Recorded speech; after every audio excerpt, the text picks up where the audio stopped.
Hello and welcome to episode 70 of the TEW 2016 Challenge Run. 70 episodes we're at now, and it is SmackDown and 205 Live, and we've got our first pre-show match here.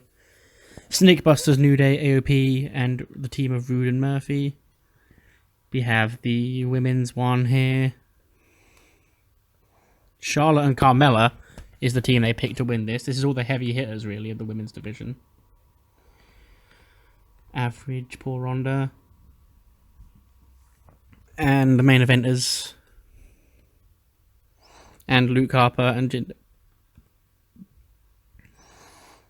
Very good. Yep, that's good for Leo.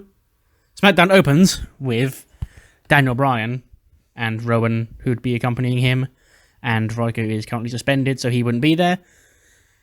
And he's ranting because last week he'd say, I had Kevin Owens beat in that main event, and if I would have won that match, I would have become the number one contender for the WWE title.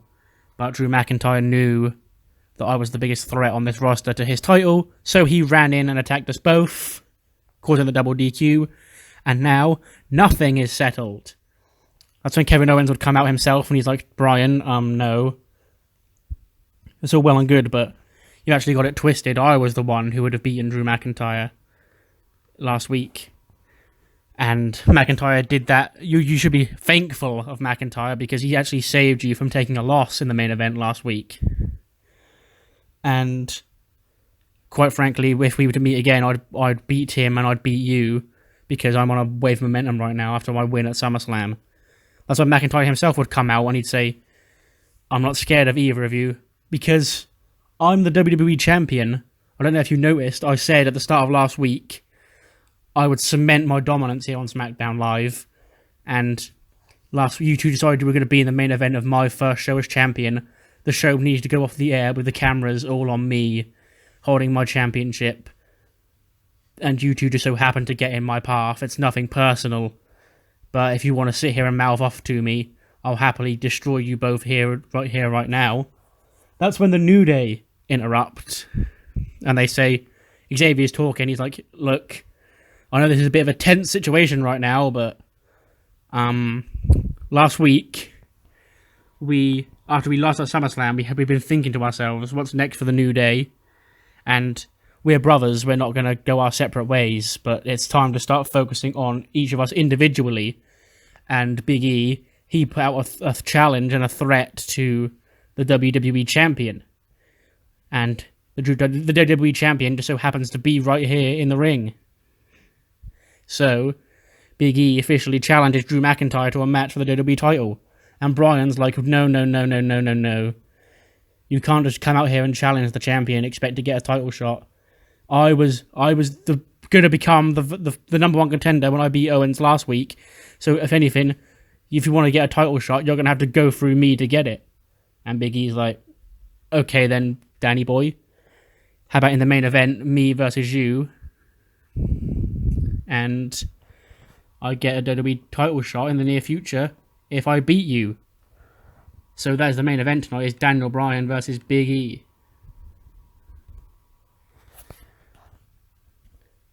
We open off with just a quick win for Deonna Purrazzo and Chelsea Green.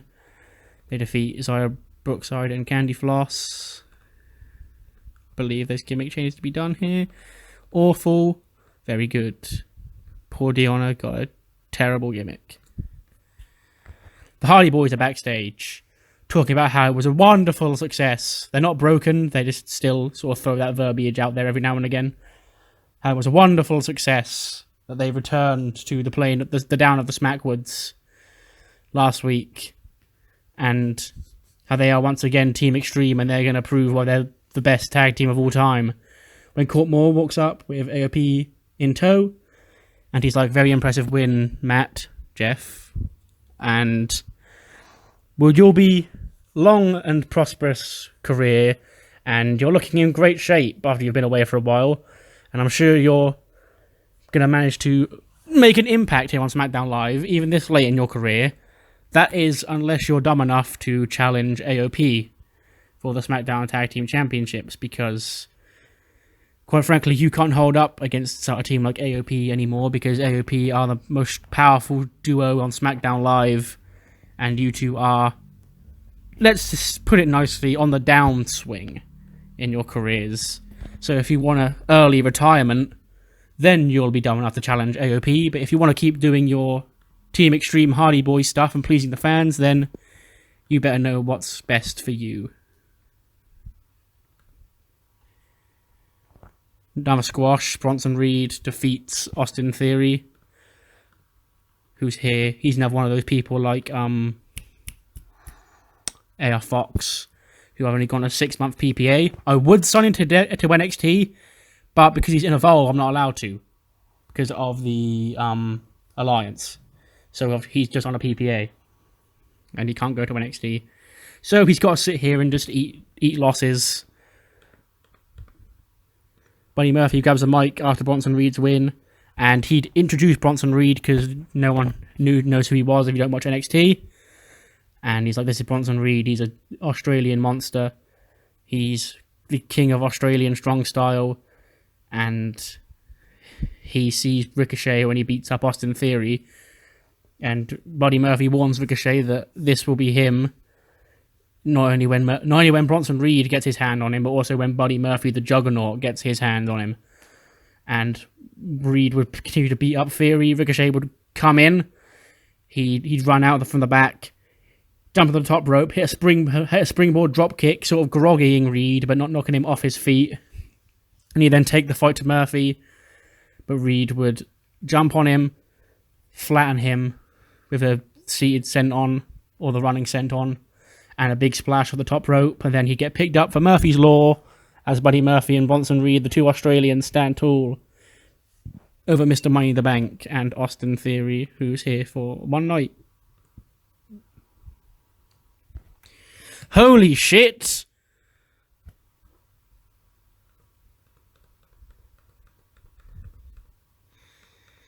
The Lucha Generation defeated the Colognes in 8 minutes 30. Lindsay defeats Epico with a link salt. The Lucha Generation, Lindsay Dorado and Grand Metalik versus the Colognes, has just scored a 76 B-.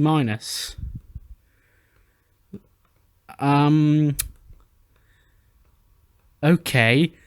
78 for Metalik, 68 for Dorado, 69 for... These are openers. Actually, I think Epico's one of the Colognes is a lower mid, but everyone else is an opener. Is Primo on decline? No, he's just not as good as Epico, apparently. This...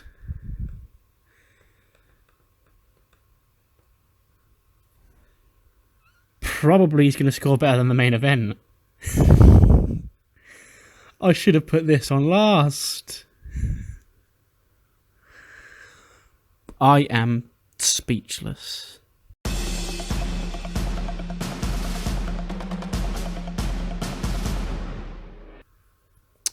David Otunga is in the ring for important business, as he says. He says, ladies and gentlemen, last week I've been here on SmackDown Live, sort of in the back as part of the legal team. And last week I had to come to the aid of two SmackDown Live superstars who have sought my help. One in particular. And I need to right an injustice that occurred before my very eyes. So come on out, Leo Rush. And out comes Leo Rush and Bobby Lashley. And Leo hands Otunga a letter or a piece of paper or something. And Otunga says, last week, Mr. Rush was brutally blindsided and attacked by a certain Mr. Apollo Crews.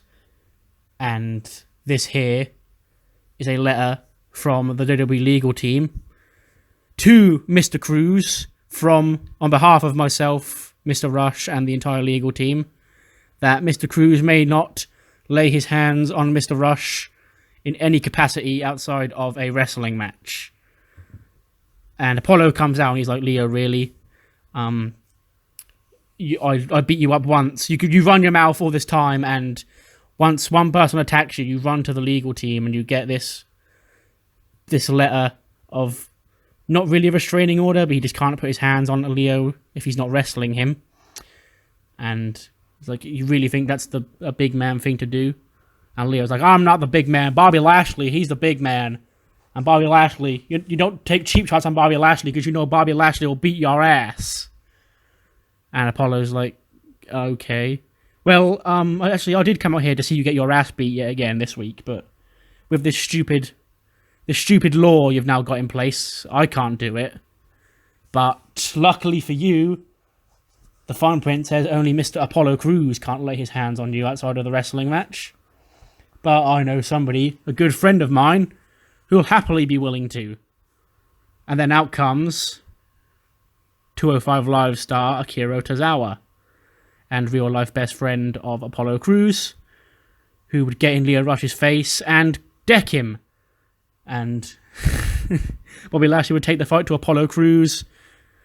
Apollo would clear the ring of Lashley and of Rush, leaving poor David Otunga to scramble around. And Otunga would definitely take some sort of bump.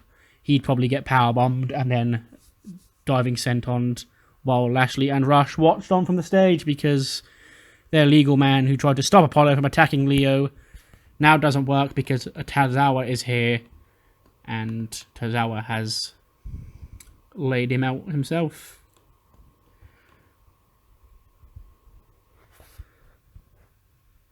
Alexa Bliss and Mandy Rose have a match. You can't find a song, send Mandy Rose in your music library. Have a match between two blondes, and Alexa gets the win. And Echo didn't come off that time. Okay, good. Kathy Kelly gets in the ring after the match, and she says, Bliss, last week your best friend Ember Moon stabbed you in the back when she laid into you with that steel chair. Do you know how are you feeling? How are you coping with this? And Alexa says, well, Kathy, I don't know why Ember did what she did. I thought we were friends. Me and her were just starting to gel as a tag team. We pick up one loss, or two losses technically, and all of a sudden she stabs me in the back. I don't know why, but I've spent my whole life fighting from underneath, and Ember, she's the next in my list, I guess. She was my best friend, and now she's my enemy. But nothing's going to stop me from getting back to the top. That's when the lights would flicker on and off. And they'd flicker on and off again. And then on the Titantron, you'd see a spoopy room. Ember stood alone in the dark with like a fire. She's talking to the fire. And she's like, I didn't do, Alexa, hello, I didn't do... Sorry, I'm not sure. Just stop saying that name. Bliss, I didn't do what I did to you last week out of jealousy. You say I betrayed. Everybody's saying Ember Moon betrayed Alexa Bliss. Well, that didn't actually happen. I did what I did because you're my best friend, and quite frankly, I was told that I need to rescue you, Bliss, because you've lost sight of what is real and what isn't, and you need a guiding light, and let me be your prophecy. Let me be your guiding light. So, hopefully you hear my message, and you'll listen to me, because I'm not the bad girl here. You are, because you're on the right track, but now you've lost sight of reality, and I'm going to be your wake-up call.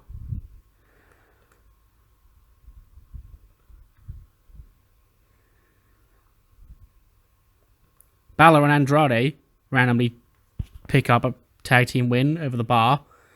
It's not randomly, I do know why it happened. Balor and Andrade beat him when Balor pins the Intercontinental champion Sheamus with a coup de grace. And they get an 82B. Ronda Rousey is backstage with Kathy Kelly. She says, Kathy says, last week Asuka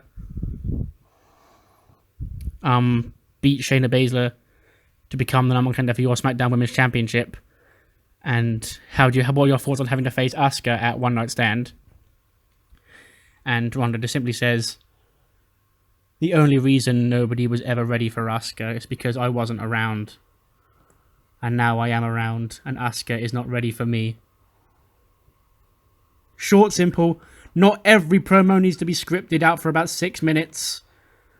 Gets the point across that these two need to fight, because if you've got people like Asuka and Ronda Rousey, You don't need to sit there for 7 minutes trying to sell the match, because you just look at them, they're going to kick each other's ass.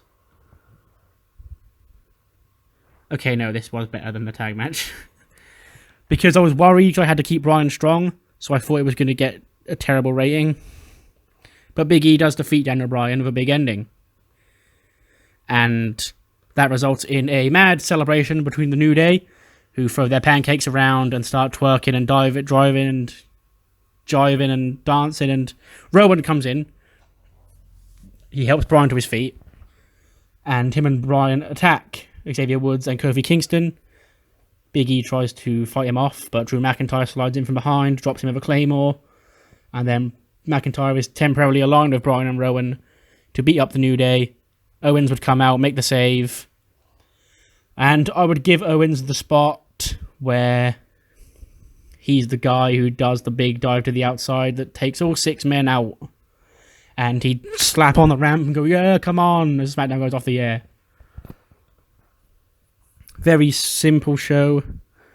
A lot of stuff advancing now. We now know Ember Moon's explanations. She's trying to save Alexa Bliss, I guess, be her guiding light, be the female Bray Wyatt in a sense. Ronda Rousey's ready for Asuka. Big E had a title shot on his future. The Lucha Generation fucking stole the show with the Colognes. And Tozawa is here. Let's see who will fill his void on 205 Live, which is coming up right now. 205 Live starts with the Hurricane and the Lucha Dragons in the Hurricane's office when they're wondering about the future of the Cruiserweight Tag Team titles. And the Hurricane says, basically, here's what's going down. You see the scoreboard. Currently, we have the Dog's Bollocks on 1 point and Angel Garza and Humberto Carrillo on 2 points. So tonight, we're going to have a match between 2 other tag teams, Team White Wolf and the Singh Brothers. And the winner of that match will be on 1 point, obviously. And then the winner of that match next week, we'll move on to next week, where they will face the Dog's Bollocks. And then, obviously, the winner of that will have 2 points.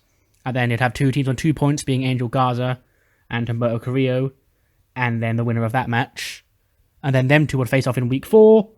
Winner of that match goes to Unforgiven or One Night Stand, I can't remember which one, to face Gliso and Sin Cara for the tag team titles. Yeah, just explaining the situation for the tag titles. So, busy weeks ahead for those. Only Lorcan gets a second win here on 205 Live. He defeats the Brian Kendrick. 57 for Oney, 55 for Kendrick. Page here. And it's a video from some undisclosed British location. Paige and her boys talking about how SummerSlam was a travesty of the highest order because Tyler Bate lost his title, Noam Dar and Kenny Williams didn't win the tag team titles, but now she's heard from the Hurricane that next week, specifically Dar and Williams will be back in action in this Cruiserweight tag team tournament match sort of thing. But make no mistake about it, Paige and her boys, they're far from done with 205 Live, and expect the unexpected.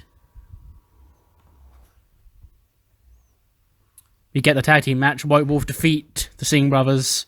A-Kid defeats Sunil in 10 minutes. So they move on and get a point. And they will move on to face the Dog's Bollocks next week in the tag title sort of tournament mini-match. We get Arya Daivari, who last week challenged any newcomer on 205 Live to a match. He comes out, cuts a promo about how he's overlooked. And then whoever it is to come out and face him, that person is Cameron Grimes, who defeats Arya Daivari with a small package driver in his 205 Live debut in the main event. To score us a terrible rating, but it is 205 Live, doesn't matter. Things moving along nicely on this show. I am actually enjoying where this is going. But up next is Monday Night Raw, which I'm also enjoying where that's going, and the road to Unforgiven as we continue our build towards Unforgiven for Raw and One Night Stand for SmackDown. I'll see you next time. Bye-bye.